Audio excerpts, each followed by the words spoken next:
நீங்கள் drop shipping business ஆரம்பிக்கிறீங்க அப்படின்னா, ஸ்டார்ட் பண்ணுறதுக்கு முன்னாடி என்னென்ன டைப் ஆஃப் சப்ளையர்ஸ் இருக்காங்க அப்படின்னு தெரிஞ்சுக்கணும். இப்போது 3 வகையான சப்ளையரை நம்ம வந்து ட்ராப் ஷிப்பிங்கில் ப்ரிடாமினெண்ட்டாக பிரிக்கலாம். ஸோ ஒன்று வந்து டூல்ஸ் அண்ட் பிளகின்ஸ். ஸோ இது வந்து இந்தியாவில் பார்த்தீங்கன்னா அவ்வளோவா இருக்காது. ஃபாரின் கம்பெனியில் நிறைய இருக்கும். பட் நிறைய பேர் வந்து இந்தியாவுக்கும் ஃபாரினுக்கும் இருக்க பிளகின் டிஃப்ரென்ஸ் தெரியாமல் கம்பேர் பண்ணுவாங்க.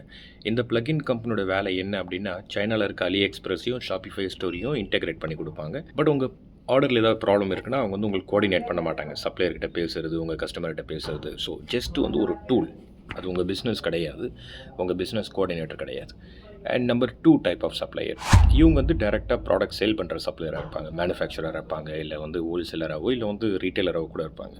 ஸோ அவங்க கையில் ஆல்ரெடி ப்ராடக்ட்ஸ் இருக்கும். அந்த ப்ராடக்ட்டை டிஸ்ட்ரிபியூட் பண்ணுறதுக்காக எக்ஸ்ட்ரா ஒரு மெத்தடை தேடுறாங்களா இருக்கும். அண்ட் அப்படி இல்லைனா வந்து இதுலேயும் கொஞ்சம் எக்ஸ்ட்ராவாக பணம் பண்ணலான்ற மாதிரியான ஒரு சிச்சுவேஷனில் இருப்பாங்க. ஸோ 3வது சப்ளையர்ஸ் எங்களை மாதிரி proper dedicated drop shipping ecosystem. So நாங்கள் ஏன் வந்து டெடிக்கேட்டட் அண்ட் எக்கோசிஸ்டம் அப்படின்னு சொல்கிறோன்னா, இப்போ நம்மக்கிட்ட பார்த்திங்கன்னா ஒரு 500+ மேனுஃபேக்சரர்ஸ் இருக்காங்க இந்தியா ஃபுல்லாக. 15+ கேட்டகரியில் 1.5 lakh+ ப்ராடக்ட்ஸ், 7,000+ SKUs நாங்கள் ப்ரொவைட் பண்ணுறோம். ஸோ இப்போ எங்ககிட்ட நீங்கள் ஒர்க் பண்ணுறீங்க அப்படின்னா 500+ ட்ராப் ஷிப்பிங் கம்பெனிஸோட டேரெக்டாக ஒர்க் பண்ணுற மாதிரி. ஏன்னா நாங்கள் மட்டும் தான் உங்களுக்கு சிங்கிள் பாயிண்ட் ஆஃப் கான்டாக்டாக இருக்கும். உங்களுக்கு ப்ராடக்ட்டில் ஏதோ ஒரு இஷ்யூ, ஆர்டரில் ஏதோ ஒரு இஷ்யூ அப்படின்னா நாங்களே வந்து அதை சார்ட் அவுட் பண்ணி கொடுப்போம். அண்ட் அது மட்டும் இல்லாமல் 35+ கொரியர் கம்பெனிஸோட டைப்பில் இருக்கும். உங்களுக்கு ஆர்டர் டெலிவரி ஆகலை, லேட் ஆகுது அப்படின்னா கொரியர் கம்பெனிஸோட நாங்களே பேசி சார்ட் அவுட் பண்ணி கொடுக்குறது. அண்ட் அது இல்லாமல் உங்களுக்கு ஏதோ ஒரு ரிமோட் லொக்கேஷனில் ஆர்டர் வந்திருக்கு, ப்ராப்பர் இந்த top tier courier companies delivery பண்ண மாட்டேன்றாங்க அப்படின்னா நாங்கள் வந்து லோக்கல் கம்பெனிஸோட டைப் வச்சுட்டு அவங்க மூலியமாகவும் நாங்கள் வந்து டெலிவரி பண்ணி கொடுப்போம்.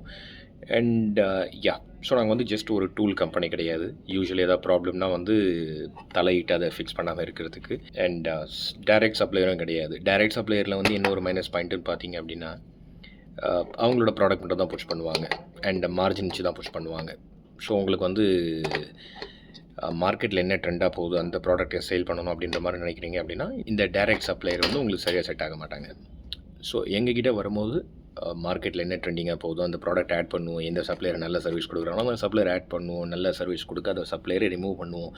Same with the courier company. So எங்ககிட்ட நீங்கள் ஒர்க் பண்ணும்போது 500 ட்ராப் ஷிப்பிங் நல்ல ட்ராப் ஷிப்பிங் கம்பெனிஸோட ஒர்க் பண்ணுற மாதிரியான ஒரு சிச்சுவேஷன் உங்களுக்கு வரும்.